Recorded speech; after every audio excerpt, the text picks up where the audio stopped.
Hello guys, कसे आहात तुम्ही? आय होप तुम्ही खूप मस्त असाल, छान असाल, सुंदर असाल, सुरक्षित असाल आणि माझ्या एका नवीन व्हिडिओमध्ये तुमचं खूप खूप स्वागत आहे. तर पहा, आज आपण काय करणार आहोत.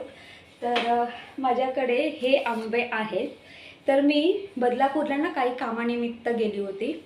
तर बदलापूरला कसं असतं माहिती आहे का, तिथे ना एक अशी पाटी, त्या पाटीवरती ते आंबे भेटतात. तर पाटी म्हणजे काय, तर अशी एक मोठी टोपली असते आणि त्या टोपलीमध्ये 4 डझन, 5 डझन किंवा 6 डझन असे आंबे असतात. मग ती पाटी आपण विकत घ्यायची. पिकलेले आंबेसुद्धा असतात आणि कच्चे आंबेसुद्धा असतात. तर मी 4 डझन कच्चे आंबे घेतले होते. तर पहा, त्यातलेच हे आंबे आहेत. काही आंबे मी म्हणजे सगळेच आंबे मी पिकत ठेवले होते. तर त्याच्यापैकी हे सगळे आंबे मस्त पिकलेले आहेत. तुम्ही पाहू शकतात. बऱ्यापैकी हे जे आंबे आहेत, तर खाण्यासाठी छान मस्त असा हा आंबा तयार झालेला आहे. छान मस्त असे पिवळे धम्मक हे आंबे तयार झालेले आहेत. तर आता आपण या आंब्यांपासून छान मस्त श्रीखंड तयार करणार आहोत. तर आज आपण श्रीखंड पुरी करणार आहोत. तर हे जे श्रीखंड आहे, तर आपण आम्र श्रीखंड तुम्ही असंही बोलू शकता. तर आज आपण आंब्यापासून श्रीखंड करणार आहोत आणि श्रीखंड केलं आहे. तर श्रीखंडाबरोबर पुरी हवीच, नाही का? तर मग चला, वेळ वाया न घालवता पटापट रेसिपीला सुरुवात करूया आणि हा व्हिडिओ शेवटपर्यंत पहा. जर तुम्हाला माझा व्हिडिओ आवडला असेल तर माझ्या व्हिडिओ लाईक, शेअर करा आणि माझ्या चॅनलवरती नवीन असाल तर माझं चॅनल सबस्क्राईब करायला अजिबात विसरू नका. तर चला, रेसिपीला पटापट सुरुवात करूया. आज आपण श्रीखंड करणार आहोत. तर पहा, श्रीखंड करण्यासाठी आपल्याला दही हवं आहे.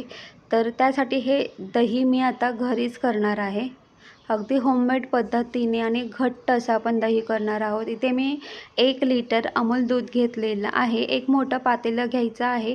त्यामध्ये आपल्याला 1 लिटर दूध ट्रान्सफर करून घ्यायचं आहे. तर पहा, इथे मी अर्धा लिटर दही करणार आहे. त्यासाठी मी इथे 1 लिटर दूध घेतलेलं आहे.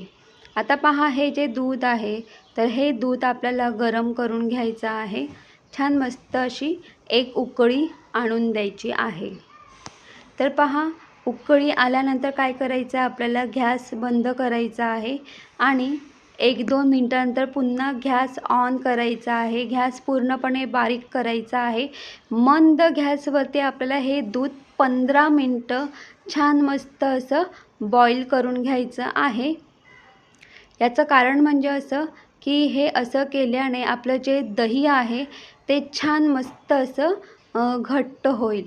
म्हणजे दुधामध्ये पण जो काही पाण्याचा जो काही अंश आहे तो पूर्णपणे आटला जातो आणि आपलं जे दही आहे ते छान मस्त घट्ट होतं. आणि कसं ना, श्रीखंड करण्यासाठी आपल्याला जास्त आंबट दही अजिबात नको आहे. अगदी फ्रेश दही हवं. त्यासाठी मी अगदी घरच्या घरी आणि सोप्या पद्धतीने आणि घट्ट असं दही तयार करून घेणार आहे. तर पहा, आता आपल्याला काय करायचं आहे, एक उकळी येऊन झाल्यानंतर मी गॅस बारीक केलेला आहे. 15 मिनटं दूध उकळवताना आपल्याला काय करायचं आहे, अशी पळी घ्यायची आहे. ती पळी ना दुधामध्ये अशी उपडी ठेवायची आहे. दुधाची जी ही काही वाफ असेल ती निघून जाते आणि ना दूध अजिबात ओतू जात नाही या पळीमुळे. तर मी जेव्हाही मला 15 मिनटं दूध उकळवायचं असेल ना मंद गॅसवरती, तेव्हा मी अशीच पळी या दुधामध्ये अशी उपडी ठेवते, जेणेकरून दूध ओतू जात नाही आणि छान मस्त बॉईल होतं. तर पहा, आता मी इथे हे जे दूध आहे ते कोमट करून घेतलेलं आहे. तर पहा, दही करताना आपल्याला हे दूध जास्त गरमही नको आणि जास्त थंडही नको. म्हणजे आपलं बोट बुडेल एवढं गरम आपल्याला दूध कोमट असं करून घ्यायचं आहे. तर पहा, मी यामध्ये विरजण ॲड करून छान मस्त मिक्स करून घेतलेलं आहे आणि मी ओव्हरनाईट हे रूम टेम्परेचरमध्ये मी हे दही ठेवलं होतं. दुसऱ्या दिवशी छान अशा पद्धतीने आपलं दही तयार झालेलं आहे. आणि पहा, दुधामध्ये विरजण टाकताना घट्ट दह्याचं विरजण टाका, जेणेकरून आपलं जे दही आहे ते सुद्धा घट्ट होईल. तर पहा, आपलं दही तर तयार झालेलं आहे अगदी होममेड पद्धतीने. तर पहा, मी खाली एक बाउल घेतलेला आहे. त्याच्यावरती एक जाळीचा बाउल घेतलेला आहे. त्याच्यावरती मी एक कॉटनचा रुमाल ठेवलेला आहे. असा मोठा कॉटनचा कपडा वगैरे असेल तो घ्या, तो आपल्याला अशा पद्धतीने ठेवायचा आहे पसरवून. त्यानंतर आपण जे दही तयार करून घेतलं होतं ते ट्रान्सफर करून घेऊया आणि अशा पद्धतीने आपल्याला दह्यामधलं जेही काही एक्स्ट्रा पाणी असेल ना तो काढून टाकायचा आहे. तर तुम्ही पाहू शकतात मी अशाच पद्धतीने जोही काही एक्स्ट्रा पाणी आहे तो काढून घेतलेला आहे. पण तरीसुद्धा या दह्यामध्ये बऱ्यापैकी पाणी आहे, पूर्णपणे पाणी अजिबात निघालेलं नाही. तर पहा आता आपल्याला काय करायचं आहे, मी इथे ना एक अशी छोटी प्लेट घेतलेली आहे. ती प्लेट आहे ना मी याच्यावरती ना अशी उपडी घातलेली आहे. आता याच्यावरती ना आपण काहीतरी असे ना जड वस्तू ठेवणार आहोत. माझ्याकडे ठेचणी आहे, तर मी ही अशी ठेचणी याच्यावरती ठेवलेली आहे. तर मी हे सुद्धा ओव्हरनाईट ठेवलं होतं, म्हणजे या दह्यामध्ये जेही काही पाणी आहे तो पूर्णपणे पाणी निघून गेला पाहिजे. याच्यामध्ये अजिबात कुठला पाणी वगैरे राहता कामा नाही, म्हणून मी ओव्हरनाईट हे असंच ठेवलं होतं. तर पहा आता आपण इथे मी 4 आंबे घेतलेले आहेत. आपण या 4 आंब्याचा गर काढून घेणार आहोत. तर पहा श्रीखंड करण्यासाठी 4 आंबे अजिबात लागत नाही, 2 आंबे काफी असतात. 2 मोठे मोठे आंबे काफी असतात. तर पहा आता हे जे आंबे आहेत हे आंबे मी स्वच्छ असे धुवून घेतलेले आहेत. हे आंबे आपल्याला कट करून घ्यायचे आहेत आणि कट केल्यानंतर मी चमच्याच्या साहाय्याने याचा जो गर आहे तो काढून घेतलेला आहे. चमच्याच्या साहाय्याने यातला जो गर आहे तो पटापट निघतो. आणि अजून एक गोष्ट सांगते की मी 4 आंब्यांचा आमरस तर केला होता, पण जोही काही आमरस उरला ना तो आम्ही चपातीबरोबर खाल्ला. तर पहा श्रीखंड करण्यासाठी 2 मोठे आंबे काफी असतात. आता पहा मी इथे काचेचा बाउल घेतलेला आहे. या काचेच्या बाउलमध्ये मी चमच्याच्या साहाय्याने हा जो गर आहे तो पूर्णपणे काढून घेतलेला आहे. आता पहा आपण यामध्ये साखर ॲड करणार आहोत. तर मी इथे 1 वाटी भरून साखर ॲड केलेली आहे. तुम्हाला श्रीखंड किती गोड हवं त्यानुसार तुम्ही यामध्ये साखर ॲड करू शकतात. तर पहा कधी आंबा गोड असतो, कधी पूर्ण हलकासा गोड असतो. तुम्ही त्यानुसार साखर ॲड करू शकता. तर मी इथे पूर्ण 1 वाटी भरून साखर ॲड केलेली आहे. आता हे सगळं ग्राइंडरमध्ये ट्रान्सफर करून घ्यायचं आहे आणि हे आपण ग्राइंड करून घ्यायचं आहे. एक पॅन घेतलेला आहे, या पॅनमध्ये हा आमरस ट्रान्सफर करून घ्यायचा आहे आणि छान मस्त आपण 15 मिनटं मीडियम गॅसवरती आपण हा जो आमरस आहे तो पूर्णपणे आपण शिजवून घेणार आहोत. हा जो आमरस आहे ना, आमरस आपला अगदी हलकासा घट्ट करून घ्यायचा आहे, म्हणजे या आमरसामध्ये पण काही पाण्याचा अंश असेल तो सुद्धा त्यातसुद्धा पाणी काय होईल पूर्णपणे आटून जाईल. म्हणून आपल्याला 15 मिनटं मीडियम गॅसवरती छान मस्त हे फ्राय करून घ्यायचं आहे. तर पहा मी तुम्हाला एवढं सांगेल की ना हा जो आमरस आहे ना जसजसा गरम होतो ना तसं ना हा ना असा वरती उडायला सुरुवात होते. म्हणून काय करायचं आहे अधूनमधून ना गॅस पूर्ण ना असा बारीक करायचा आहे, म्हणजे कधी लो कधी मीडियम अशाच अशाच पद्धतीने आपल्याला हा जो आमरस आहे ना तो पूर्णपणे शिजवून घ्यायचा आहे किंवा आटून घ्यायचा आहे अशा पद्धतीने. तर तुम्ही पाहू शकतात मी ते गॅस बंद केलेला आहे आणि तुम्हाला दिसत असेल की आपलं बऱ्यापैकी हे जे आमरस आहे तो घट्ट झालेला आहे, तुम्ही पाहू शकतात. तर पहा याच्यामध्ये जो पाणी आहे तो पाणी पूर्णपणे आटला पाहिजे, फक्त याचीच काळजी घ्यायची आपल्याला. आता पहा जो आमरस आहे हा पूर्णपणे आपल्याला थंड करून घ्यायचा आहे. तर हा आमरस मी पंख्याखाली थंड करून घेतलेला आहे. तर मग चला आता पुढच्या प्रोसेसला सुरुवात करूया. तर पहा एकीकडे मी ओव्हरनाईट हे या दह्याचा जो पाणी आहे तर पहा मी अशा पद्धतीने हे दही पूर्ण ओव्हरनाईट ठेवलं होतं. दह्यामध्ये जोही काही पाणी आहे तो पूर्णपणे निघून गेलेला आहे. मग चला आता हे काढूया आपण आणि बघूया श्रीखंड तयार करण्यासाठी आपल्याला जो मठ्ठा बोलतात त्याला, तुम्ही तसंही बोलू शकतात। तर पहा पूर्णपणे यातलं पाणी निघून गेलेलं आहे आणि घट्ट असा याचा गोळा तयार झालेला आहे, तुम्ही पाहू शकतात।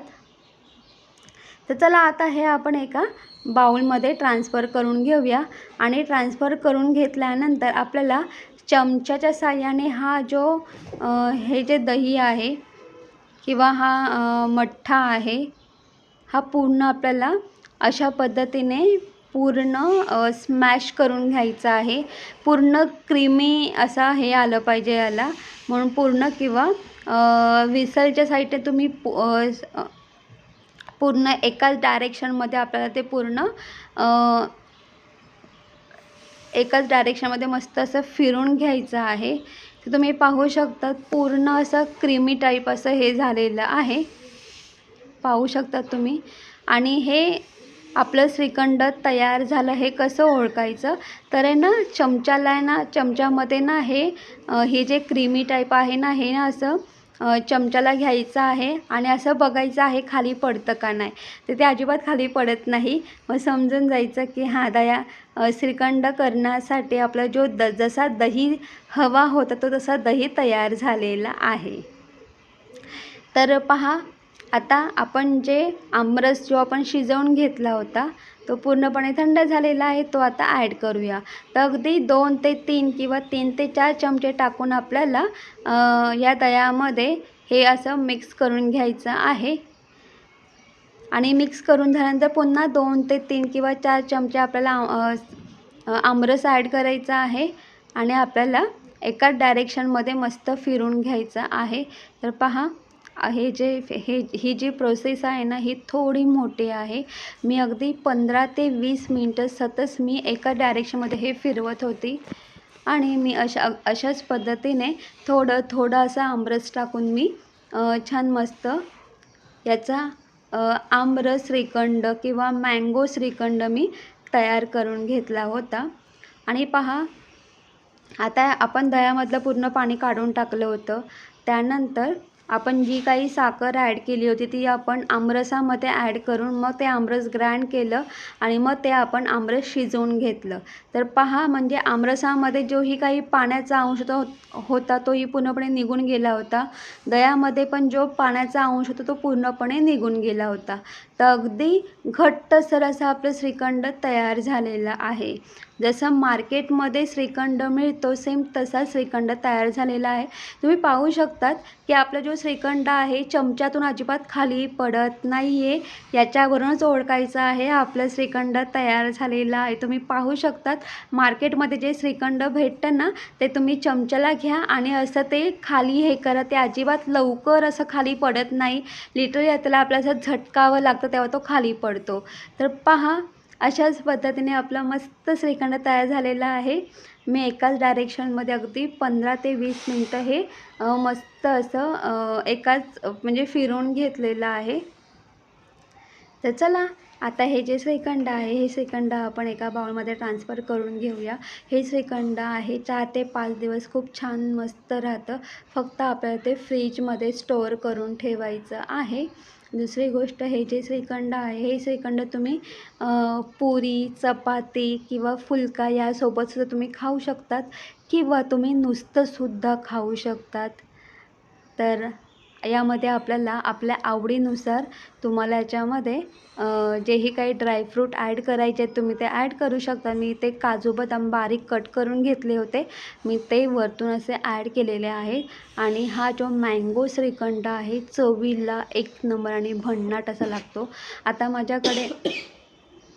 माझ्याकडे वेलची नव्हती, म्हणून जर तुमच्याकडे वेलची असेल तर तुम्ही त्याच्यामध्ये वेलची पूड ॲड करू शकतात। तर मग चला आता आपण श्रीखंड टेस्ट करूया।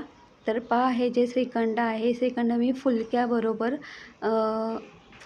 आम्ही खाणार आहोत। हे श्रीखंड फुलक्याबरोबर, पुरीबरोबर किंवा चपातीबरोबर खूपच छान लागतो। जसं मी तुम्हाला व्हिडिओच्या सुरुवातीला सांगितलं होतं, जिथे श्रीखंड आहे तिथं पुरी पण असलीच पाहिजे नाही का। पुरी आहे तर पुरी श्रीखंडाची म्हणजे पुरीबरोबर श्रीखंड खाण्याची मजाच वेगळी असते नाही का। पण मला थोडा कंटाळा आला म्हणून मी आज फुलके केले होते।